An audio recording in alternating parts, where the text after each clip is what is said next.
से कुछ बता भी रही है, कुछ जानकारी भी साझा कर रही है। सृष्टि, ओवर टू यू। जी, और चलिए बजट को लेकर बातचीत करने के लिए हमारे साथ जुड़े हैं छत्तीसगढ़ के डिप्टी सीएम अरुण साव। उनसे जानते हैं कि क्या इस बार के बजट से आम लोगों की उम्मीदें पूरी होंगी और क्या कुछ खास होने वाला है, क्या कुछ खास होने वाला है इस बजट में। सर, बहुत स्वागत है आपका इंडिया न्यूज पर, हार्दिक अभिनंदन मैं करती हूं। और कल बजट पेश होने वाला है जहां 9वीं बार निर्मला सीतारमण बजट पेश करने वाली। देखिए सर, आम लोगों की बहुत उम्मीदें जग गई हैं, क्या कुछ जानकारी देना चाहेंगे? अगर हम बात करें खास तौर पर किसानों के लिए, आम लोगों के लिए, मिडिल क्लास के लिए, क्या कुछ खास इस बार के बजट में? देखिए, जिस प्रकार से पिछले 11-12 वर्षों से प्रधानमंत्री माननीय नरेंद्र मोदी जी के नेतृत्व में सरकार ने आम लोगों के जीवन को सुलभ बनाने के लिए बड़ी बड़ी योजनाएं लेकर आए जी। प्रधानमंत्री आवास योजना, आयुष्मान भारत योजना जी से लेकर हर घर शौचालय निर्माण की योजना, और ये सारा बजट का फोकस ही आम व्यक्ति होता है कि उनके जीवन को आसान बनाया जाए, सुलभ बनाया जाए, बिल्कुल, और आम व्यक्ति के जीवन में खुशहाली और तरक्की लाई जाए। तो निश्चित रूप से इस बजट में भी उसी को ध्यान में रखकर प्रावधान होंगे।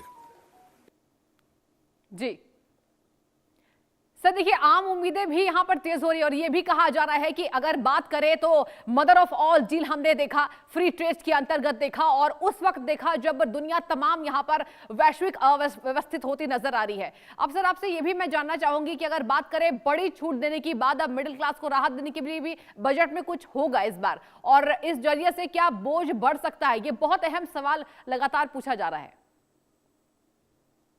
अभी जो जीएसटी रिफॉर्म भारत सरकार ने किया, जी, हर एक व्यक्ति को उसका लाभ हुआ, और सबसे ज्यादा लाभ तो हुआ मध्यम वर्गीय परिवार को। जी, लगातार नरेंद्र मोदी जी के नेतृत्व में मध्यम वर्गीय परिवार को मजबूती देने के लिए काम हो रहा है। तो निश्चित रूप से ये बजट भी और मजबूती प्रदान करेगा मध्यम वर्ग को। अभी जो जीएसटी रिफॉर्म भारत सरकार ने किया, जी, हर एक व्यक्ति को उसका लाभ हुआ, और सबसे ज्यादा लाभ तो हुआ मध्यम वर्गीय परिवार को। लगातार नरेंद्र मोदी जी के नेतृत्व में मध्यम वर्गीय परिवार को मजबूती देने के लिए काम हो रहा है। तो निश्चित रूप से ये बजट भी और मजबूती प्रदान करेगा मध्यम वर्ग को। अभी जो सर, ये भी अहम सवाल है आपसे कि अगर महंगाई को नियंत्रित करने के लिए बजट में कौन कौन से वो उपाय अपनाए जा सकते हैं, खासकर खाद्य और ईंधन कीमतों को देखते हुए? जिस प्रकार से भारत सरकार सब्सिडी देती है खाद्य में, ईंधन में, अंतर्राष्ट्रीय मार्केट में इतनी बढ़ोतरी के बावजूद जी, फर्टिलाइजर में सब्सिडी देकर किसानों को राहत देने का काम, एक बहुत बड़ी राशि होती है जो सब्सिडी के रूप में किसानों को मिलती है, और इसलिए भारत सरकार तो किसानों के लिए प्रतिबद्ध है, किसानों के तरक्की के लिए, किसानों की खुशहाली के लिए। तो निश्चित रूप से किसानों पर भी फोकस होगा। और ठीक है, ईंधन में जहां तक बात है, भारत सरकार ने लगातार अलग अलग योजनाओं के माध्यम से निम्न मध्यम वर्गीय परिवार, मध्यम वर्गीय परिवार को राहत दी है। तो लगातार इस दिशा में काम हो ही रहा है। ठीक है सर, बहुत बहुत शुक्रिया आपका इंडिया न्यूज से जुड़ने के लिए और तमाम बजट पर चर्चा विशेष करने के लिए। और देखिए, हमारे सहयोगी ग्राउंड जीरो पर खुशबू मौजूद हैं। बहुत अच्छी चर्चा भी चल रही है बजट को लेकर। खुशबू, देखिए वहां पर व्यापारियों की कहीं नाराजगी सामने आ रही है, तो आम बजट को लेकर उम्मीद भी जताई जा रही है। अब बताइए, तमाम विश्लेषण के बाद अब बजट पर निगाहें और कितनी तेज करते नजर आ रहे हैं खुशबू? और देखिए, यहां पर अगर हम बात करें बजट की, कहा यह जा रहा है कि सरकार इस बार एमएसएमई की बात करें, मिडिल क्लास के लिए बात करें, टैक्स स्लैब की बात करें, कई ऐसी उम्मीदों पर खरी उतरती नजर आ सकती है। और बजट पेश होने को लगातार काउंटडाउन भी शुरू हो गया है। बातचीत करें तो बजट पेश होने को लेकर काउंटडाउन जो शुरू हुआ है, आने वाले बजट को लेकर मातृशक्ति क्या सोचती है, वह क्या चाहती है, बजट कैसा हो।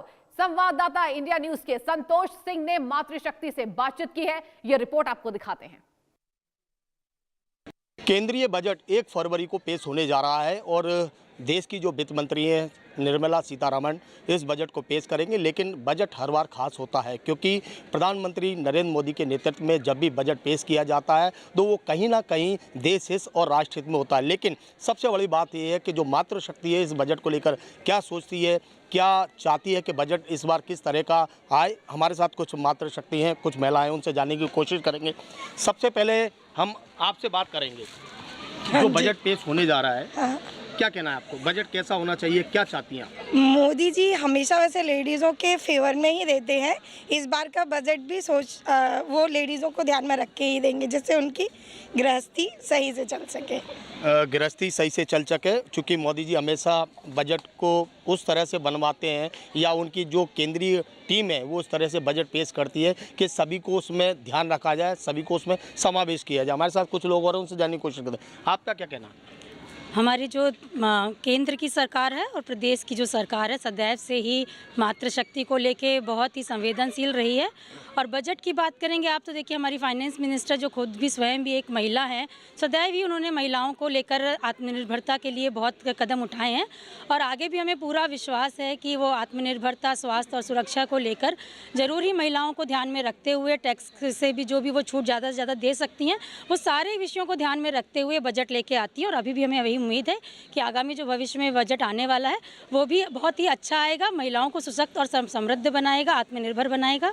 ये थी ग्वालियर की वो मातृशक्ति। इनका साफ तौर पर कहना है कि जो केंद्र सरकार है मोदी जी के नेतृत्व में काम कर रही है और बजट हमेशा महिलाओं को ध्यान में रखकर बनाया जाता है और काफ़ी कुछ काम पूर्व में किए गए हैं और ऐसी आशा फिर से व्यक्त की गई है कि इस बार जो बजट पेश किया जाएगा वो मातृशक्ति की जो बात है, जो उनकी अपेक्षा है उसको ध्यान में रखकर किया जाएगा।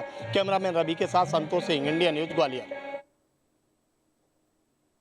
और देखिए ग्राउंड जीरो पर हमारी सहयोगी खुशबू लगातार मौजूद है। खुशबू, बहुत इंटरेस्टिंग आप चर्चा भी कर रही हैं, चाय पर चर्चा कर रही हैं, जरा चर्चा को आगे बढ़ाइए और अलग अलग तमाम वर्गों से जानिए कि बजट से उम्मीदें जो जताई जा रही थी अब क्या नजर आ रहा है। बिल्कुल सृष्टि, सही कह रही हैं आप। देखिए जो जीएसटी आया ना उसके बाद कहीं ना कहीं लोगों को ये लगा कि उनकी लाइफ में बैलेंस हो गया है। एक तरफ जो बिल्कुल सर मेरे साथ लगातार है, कहीं ना कहीं आप लगातार बता ये रहे थे कि जीएसटी आने के बाद कहीं ना कहीं जो एक संतुलन सा बना, एक वर्ग ये कहता है कि जो जीएसटी सरकार अभी लेकर आई 1.5-2 महीने पहले, उसके बाद संतुलन बहुत ज्यादा बन गया। मतलब कि एक तरफ तो टैक्स रिजीम हो गया, दूसरी तरफ लोगों को सामान सस्ता मिलने लगा, तो कुल मिलाकर जो एक वर्ग है वो बहुत खुश है। लेकिन व्यापारी वर्ग ये कहता है कि नहीं, हमारे लिए कुछ अलग व्यवस्था हो। ऐसा क्यों? मैम देखिए, जो जीएसटी 2 आई है उससे कोई फायदा नहीं हुआ है। जिस चीज में टैक्स कम हुआ है कंपनियों ने उसके रेट बढ़ा दिए हैं। जो कि पहले 580 रुपए था, टैक्स 5% करने के बाद 640 रुपए रेट कर दिया। वो सस्ता मिल ही नहीं रहा, वो तो और महंगा हो गया है। सरकार को चाहिए जीएसटी 3 लेके आए, सभी चीजों पर एक ही रेट हो, एक राष्ट्र एक कानून और एक ही टैक्स होना चाहिए। आप देखिए जीएसटी 2 के अंदर हुआ क्या है, पेपर की जो टैक्स है वो 18% है और पैकेजिंग पे 5% है। कार्टून बनेगा, गत्ता बनेगा तो उसमें 5% है, पेपर लेके ही वो बनेगा। एक व्यापारी का 3 करोड़ रुपए जीएसटी में क्लेम में खड़ा है क्योंकि 18% टैक्स दे के लिया और 5% में बेचा है। वो 2 साल तक वो टैक्स वापसी नहीं करते जीएसटी वाले, तो वो व्यापारी और उसकी इंडस्ट्री तो फेल हो गए ना। ऐसे अमेंडमेंट करें जो सक्षम हो, देखने में अच्छे लगे और व्यापारी के हितों में हो, इंडस्ट्रीज के हितों में हो। बिना हित के कोई काम करेंगे, बिना सोची समझी आरएसएस को बिठाने से काम नहीं चलेगा। ठीक है, एक्सपर्ट गवर्नमेंट को बिठाने पड़ेंगे। बिल्कुल, जब एक्सपर्ट गवर्नमेंट को बिठाना पड़ेगा। अच्छा, पेट्रोल एक ऐसी चीज है जिस पर कि हर बार डिबेट पर चर्चा होती है, हर बार कहा जाता है कि आखिर क्यों इसको जो है वो नहीं, इसमें जो तमाम चीजें इसको सस्ता क्यों नहीं किया जा सकता, जबकि कई देश ऐसे जहाँ पर पेट्रोल काफी सस्ता बिकता है। कहा यह जाता है कि ये बहुत बड़ा रेवेन्यू का संसाधन है, इसलिए इसके साथ छेड़छाड़ नहीं कर सकते। बिल्कुल सही, आपने बिल्कुल सही कहा है। रेवेन्यू का साधन बहुत बड़ा है ये अपने आप में, सरकार का बहुत बड़ा राजस्व, बहुत बड़ा हिस्सा है एक पेट्रोल और डीजल के माध्यम से आता है। बताते हैं कि इंटरनेशनल मार्केट में क्रूड जिससे पेट्रोल बनता है उसकी बहुत ज़्यादा कीमत इस समय कम हो चुकी है। उसके सरकार इसे कम करने को राजी नहीं है कि मुनाफा कहीं ना कहीं तो चाहिए। हम लोग का टैक्स का पैसा जो गरीबों जो चुनावों में रेवड़ी की तरह बांटते हैं ये, वो कहीं ना कहीं से तो निकालेंगे। बिल्कुल ठीक है, चलिए कहीं ना कहीं तो बांटेंगे, कहीं ना कहीं तो उसको वो करेंगे। सर क्या लगता है आपको कि इस बार जब बजट आएगा तो वो क्या चीजें हैं जो सस्ती हो सकती है, क्या चीजें हैं जिसमें कि महंगाई बढ़ सकती है? जैसे हम कहते हैं ना कि इस बार अब बजट आएगा, चलो उसके बाद देखिए मशीन ये बाइक खरीद लेंगे, कार खरीद लेंगे, जो फ्रिज है वो खरीद लेंगे। देखिए कहीं ना कहीं मुझे ऐसा लगता है कि जैसे अगर ये 4 व्हीलर्स पर या बाइक्स पे अगर कुछ करते हैं कम तो उसका कोई फ़ायदा नहीं, क्योंकि रोड इस तरह सड़कें छोटी हो गई हैं वाहनों से, और वाहन इतना हो गया है सड़कों पर। और सबसे बड़ी बात दिक्कत क्या आ रही है, क्योंकि मैं खुद भी एक नोएडा में ट्रैफिक वॉलंटियर भी हूँ, तो सड़कों में देखा ये जाता है कि हर गाड़ी के अंदर एक एक आदमी चल रहा होता है गाड़ी लेके। तो बहुत बड़ी समस्या है, इस पर बात भी हुई है। हाँ, और कहीं ना कहीं सरकार को कुछ ऐसा करना पड़ेगा। अगर वो बड़ी जैसे मान लीजिए 15 लाख या 14 लाख 15 लाख से ऊपर की जो गाड़ियां हैं उनको तो सरकार को महंगा ही करना चाहिए, क्योंकि जिस तरह परिवारों के अंदर ये एक नया कल्चर चला है कि के लिए एक एक गाड़ी। हाँ, 2 आदमी हैं तो 4 गाड़ियां रख रहे हैं लोग, 4 घर में आदमी है तो 8 गाड़ियां रख रहे हैं। तो कहीं ना कहीं ये बहुत भयानक स्थिति उत्पन्न होने वाली है। जिस तरह सड़क के ऊपर पैदल आदमी के तो चलने की जगह ही नहीं बचेगी।